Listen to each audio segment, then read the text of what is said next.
Hi there, this is Christy. I call myself the skeptic medium, and the reason I do this is that I do like to take a viewpoint of being skeptical about things that are spiritual. I have had a lot of spiritual experiences and therefore know that they are real, but I think that people in the world are too easily fooled by a lot of fake and fraudery that goes on. Today I'm going to be talking about sex, and surprisingly sex comes up in readings a lot more than I ever would have imagined. It is something that the spirit world seems to enjoy talking about, and I have it quite a lot. And through all these readings, I have managed to gain some very interesting and unusual insights about what the spirit world sees and what they think about the act of sex.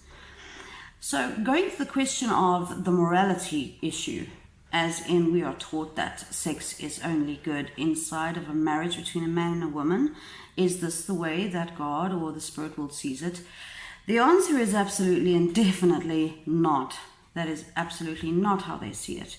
Nevertheless, there are also some guidelines and rules I'll talk to you today about with regards to sex and what would be considered soul-enhancing or soul-damaging behavior. I'm going to start by talking about a soul that I've gotten to know very well on the other side.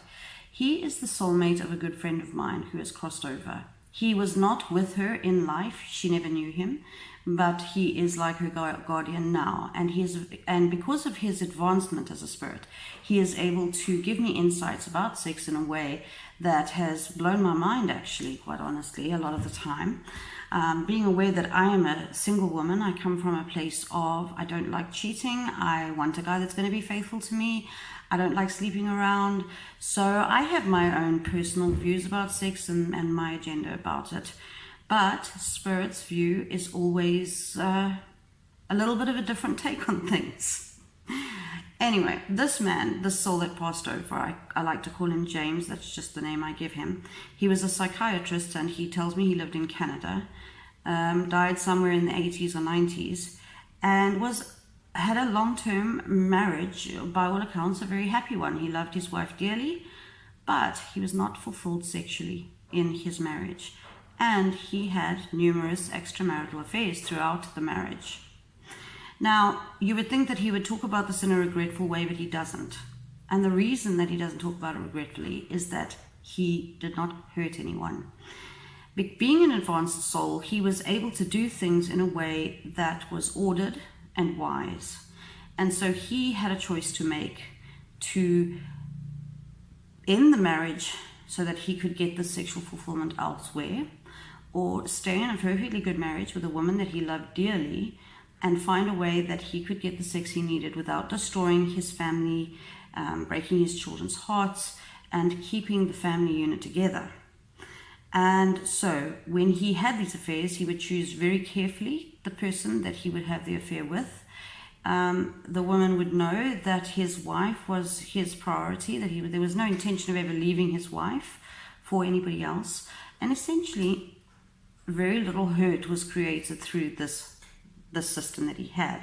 He talks about it quite proudly, actually, that he managed to juggle this very difficult situation in a way where no one got hurt.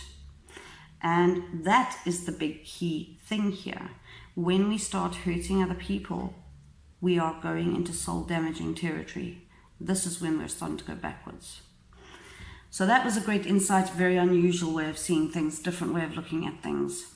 Another story I want to share with you is about a woman that came to me who, as the reading went on, I started to suspect she was gay, but that's not what came up in the reading specifically, but her mother came through, and her grandmother as well. Interestingly, both the mother and the grandmother were extremely conservative, very religious women who had only had their husbands. It was, strict sex inside marriage. That's the only way it is. Now, these two ladies came through, and I kind of got involved with their conversation between each other to the daughter. And they were saying how if they had to come back to Earth, they would make sure that they had a good sex life. That they felt that they had missed out because their sex life was extremely boring and unfulfilling. And that somehow the daughter was having the kind of sex life that they kind of wished they could have. On Earth, while the mother was here, she would have absolutely found that horrifically evil and bad. But now that she was in the spirit world and saw things in a different way, she actually kind of envied the freedom that her daughter was experiencing. So that was another very interesting story that happened. I want to talk about if it being okay for us to have sex and it's not evil, is it okay for us to just sleep around? My feeling about this is generally not. The reason being is that most souls that are on earth are young souls. Advanced souls are far more rare. They are amongst us, but they are not common. Young souls have not yet developed the ability to be able to keep other people's sexual energy separate from their own. And so if a young soul is having sex with somebody who is, say, has a lot of soul damaging behavior in them, that darkness, which I could call almost like a mud or a tar on their soul, ends up rubbing off on the other person in a sexual encounter because it's so intimate and close.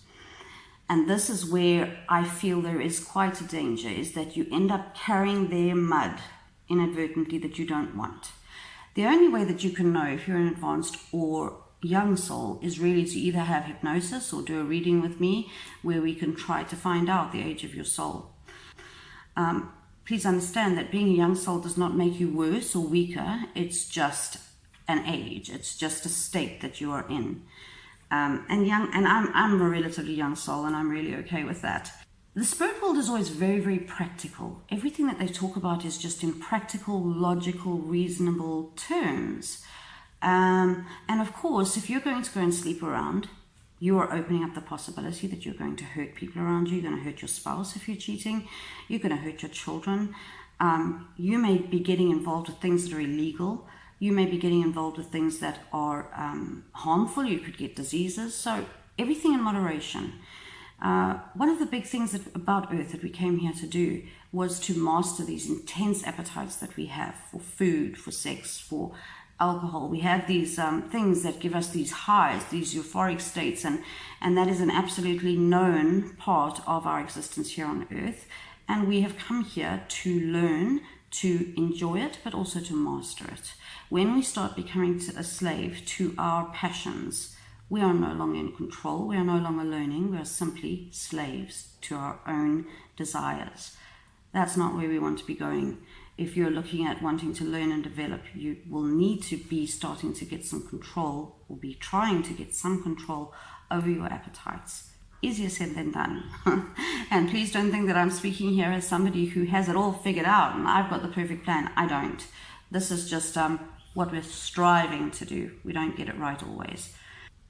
So with regards to gay, to the issue of homosexuality, people that have come through in spirit, souls that have come through to me that were gay in life, will always, and I mean always, tell me how proud they were to be gay. There is never any shame in the fact that they were gay. In fact, from what I can understand from what they've been saying, is that because they were gay, because of the sexual orientation, they faced huge persecution, self-doubt, self-loathing, confusion. There is a whole gamut of learning experiences that come from being gay that are not pleasant at all. So this is why they are very proudly gay on the other side. It was a very tumultuous, conflicting, painful experience, and all growth comes through this kind of pain and suffering. What on the question of masturbation? Well, they don't talk about it much, but I would say from what I've been told so far, there is absolutely nothing wrong with masturbation at all. In fact, if it can keep a person under control and stop them from doing other things which could be more soul harming, like getting involved with people that are dark and dirty spiritually, then that's probably the preferable outcome. But absolutely nothing to do with anything about guilting us for having these passions. They're expected. It's a natural, normal thing. We are born with it. We are born sexual beings. It's part of who we are. And I think that a lot of us end up living with a tremendous amount of unnecessary guilt for these passions which exist in us from the moment we're born. It's there. Those feelings are there. So I would ask if people are under the impression that maybe because they can't keep their appetites completely under control as they're expected to, according to their religious beliefs, that you should just take a load off and know that it's not as bad as you think. If you're a person that is out of control with your sexual appetites, this is something you really should be looking into. because you are heading into very dangerous territory to do with your soul growth and development, and it is going to destroy your relationships, it's going to destroy your happiness, which you just don't want to do either. If you have any further questions on the subject of sex, I'd be happy to answer them. So just leave your comments. You can find me on YouTube, The Skeptic Medium, and on Facebook, The Skeptic Medium. Chat soon.